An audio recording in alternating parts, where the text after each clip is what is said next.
दोस्तों हम अपने स्मार्टफोन या कंप्यूटर में जब भी मेमोरी की बात करते हैं तो यहाँ पर दोस्तों हमारे सामने दो तरह की मेमोरी निकल करके आती है। एक होती है रैम, एक होती है रोम, जिसे हम इंटरनल स्टोरेज भी कहते हैं। लेकिन दोस्तों यहाँ पर आपके स्मार्टफोन के अंदर एक तीसरी तरह की मेमोरी भी होती है जिसे हम कहते हैं कैश मेमोरी।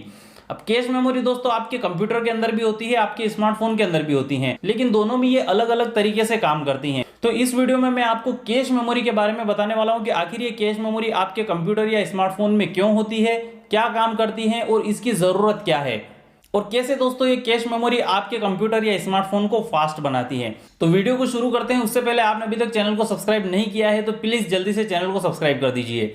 अब यहाँ पर दोस्तों ये वीडियो आपके लिए काफी ज्यादा इंपॉर्टेंट होने वाला है। इस वीडियो में मैं आपको काफी अच्छी नॉलेज देने वाला हूँ कैश मेमोरी के बारे में, और ये नॉलेज आपको हमेशा काम आएगी। अब दोस्तों कैश मेमोरी कंप्यूटर और स्मार्टफोन के केस में अलग अलग तरीके से काम करती है। पहले हम कंप्यूटर की कैश मेमोरी को समझते हैं, उसके बाद में आपको स्मार्टफोन की कैश मेमोरी इजीली समझ में आ जाएगी। दोस्तों यहाँ पर हम कंप्यूटर के अंदर हम बात करें तो जो कंप्यूटर का प्रोसेसर होता है उसके अंदर एक छोटी सी मेमोरी होती है जिसे हम कैश मेमोरी कहते हैं।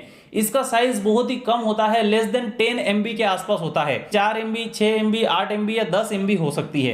अब दोस्तों आप सोचेंगे कि 10 MB की मेमोरी हमारे कंप्यूटर में क्या काम करती होगी, क्योंकि दोस्तों आजकल कंप्यूटर के अंदर रैम ही अगर हम देखें तो आपको सस्ते से सस्ते लैपटॉप के अंदर 4 या 8 GB रैम देखने को मिलती है।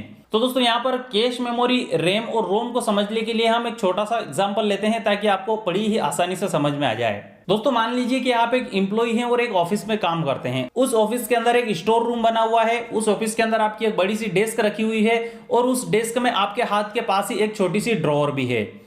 अब दोस्तों यहाँ पर आपने ऑफिस के अंदर सभी फाइलों को इस तरीके से मेंटेन कर रखा होगा कि जिस फाइल को आपको 2 या 3 दिन में जरूरत पड़ती है वो फाइल आप अपने स्टोरेज रूम में रखते होंगे।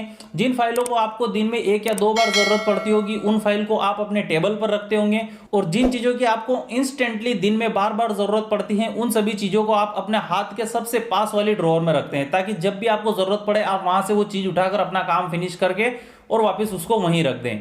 अब यहाँ पर दोस्तों जो आपके ऑफिस का स्टोरेज रूम है वो तो हो गया आपके कंप्यूटर की इंटरनल स्टोरेज, और जो आपकी डेस्क है वो आ गई आपकी रैम। दोस्तों आपके हाथ के जो सबसे पास वाली ड्रॉअर है वो हो गई कैश मेमोरी। अब क्या होता है कि दोस्तों जब आप अपने कंप्यूटर को रन करते हैं तो आप बार बार उसमें कुछ चीजें ऐसी होती है जो आपको बार बार खोलने की जरूरत पड़ती है। फॉर एग्जांपल आपके डेस्कटॉप पर पड़ा हुआ कोई फोल्डर हो, या दोस्तों हो सकता है कि आपको क्रोम को बार बार खोलने की जरूरत पड़ती होगी, या हो सकता है दोस्तों आप किसी एक फाइल को दिन में बार बार एक्सेस करते हैं क्योंकि उसके अंदर कुछ ऐसा डेटा है जो उसको आपको बार बार देखने की जरूरत पड़ती रहती है। अब दोस्तों यहाँ पर आपके इस काम को करने के लिए कंप्यूटर थोड़ा स्मार्ट तरीके से काम करता है। आप जिन फाइलों को बार बार एक्सेस करते हैं उनके लिए वो टेम्परेरी फाइल को और कैश मेमोरी में सेव करके रखता है, ताकि जब भी आप उसको बार बार ओपन करें तो कैश मेमोरी में से वो फाइल को उठा करके आपके डिस्प्ले पर शो कर दे। लेकिन दोस्तों जिन फाइलों को आपको बार बार जरूरत नहीं पड़ती, आप 3-4 दिन में एक बार जिस फाइल को खोलते हैं वो उसको स्टोरेज में रखता है, यानी कि आपके कंप्यूटर के अंदर जो हार्ड डिस्क ड्राइव लगी हुई है उसके अंदर सेव करके रखता है। और आपको जो एप्लीकेशन बार बार जरूरत पड़ती है वो आपके डेस्क पर होती है, यानी कि कंप्यूटर उन्हें रैम के अंदर रखता है। तो जब आप कोई भी फाइल ओपन करते हैं तो आपके कंप्यूटर का सीपीयू सबसे पहले उसे कैश मेमोरी में चेक करता है कि कैश मेमोरी में वो फाइल है या नहीं। अगर वो फाइल कैश मेमोरी में होती है तो वहां से इजीली एक्सेसिबल है, और यहाँ पर दोस्तों सीपीयू को वर्क भी कम करना पड़ेगा। तो यहाँ पर दोस्तों काफी फास्ट आपका काम हो जाएगा क्योंकि आपकी कैश मेमोरी में वो फाइलें रखी हुई थी। और दोस्तों अगर वो फाइल कैश मेमोरी में नहीं मिलती है तो फिर सीपीयू उसे इंटरनल स्टोरेज से उठा करके आपके सामने लेकर के आता है। लेकिन इसमें आपको थोड़ा सा डिले देखने को मिल जाता है क्योंकि दोस्तों यहाँ पर प्रोसेस थोड़ा सा लंबा हो गया, प्रोसेसर को थोड़ा सा ज्यादा काम करना पड़ा। तो यहाँ पर दोस्तों आप जिन चीजों को बार बार यूज करते हैं उनके लिए प्रोसेसर को ज्यादा काम ना करना पड़े, इसके लिए जिन फाइलों को आप बार बार एक्सेस करते हैं उन फाइलों को टेम्परेरी रूप में सीपीयू कैश मेमोरी के अंदर सेव करके रखता है। अब ये तो हो गई दोस्तों कंप्यूटर के अंदर कैश मेमोरी क्या होती है। अब हम बात करते हैं कि स्मार्टफोन के अंदर कैश मेमोरी क्या होती है। तो दोस्तों कंप्यूटर के कैश मेमोरी और स्मार्टफोन की कैश मेमोरी में थोड़ा सा डिफरेंस होता है। स्मार्टफोन के सीपीयू में जिस तरह से कंप्यूटर में अलग से मेमोरी चिप होती है उसी तरह से स्मार्टफोन के सीपीयू में ये चिप नहीं होती। लेकिन दोस्तों जब आप स्मार्टफोन में किसी एप्लीकेशन को बार बार एक्सेस करते हैं, फॉर एग्जाम्पल दोस्तों आप गैलरी को खोलते हैं, तो गैलरी में दोस्तों आपने देखा होगा कि जब आप अपने स्मार्टफोन के सारी रिसेंट एप्लीकेशंस हटा देते हैं या अपने स्मार्टफोन को रीबूट करने के बाद में खोलते हैं तो आपको गैलरी के अंदर थंबनेल जनरेट होते हुए देखते हैं, क्योंकि दोस्तों वहां पर स्मार्टफोन को आपको वो थंबनेल छोटे छोटे आकार में दिखाना है। तो उसके लिए दोस्तों स्मार्टफोन को वो थंबनेल जनरेट करना पड़ेंगे। तो जब आप गैलरी को एक बार खोलते हैं तब दोस्तों स्मार्टफोन क्या करता है कि उन थंबनेल को जनरेट करके और कैश मेमोरी के रूप में आपकी इंटरनल स्टोरेज में ही सेव कर देता है। ताकि दोस्तों जब भी आप गैलरी को ओपन करें तो स्मार्टफोन को बार बार वो थंबनेल जनरेट ना करने पड़े, वहीं कैश मेमोरी से वो थंबनेल उठा करके और आपको दिखा देता है। इसी तरह से दोस्तों हर एक एप्लीकेशन की अपनी एक अलग कैश मेमोरी होती है, हर एप्लीकेशन अपनी अलग कैश मेमोरी को जनरेट करता है ताकि उस एप्लीकेशन को आप इजीली एक्सेस कर सकें और जिस पेज पर आप थे वो पेज आपको इजीली एक्सेस हो सके।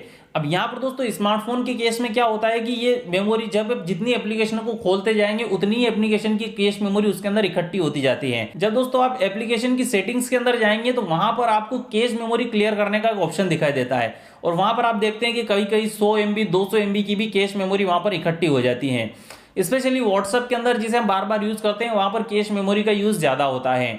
तो स्मार्टफोन में कैश मेमोरी कुछ इस तरीके से काम करती है। अब दोस्तों आपके मन में एक सवाल उठता होगा कि यार हमें इस कैश मेमोरी को टाइम टू टाइम डिलीट करना चाहिए या नहीं करना चाहिए। तो यहां पर दोस्तों अगर आप कैश मेमोरी को डिलीट कर देंगे तो आपका स्मार्टफोन वापस से उस मेमोरी को जनरेट करेगा और वापस से कैश मेमोरी के रूप में सेव करेगा।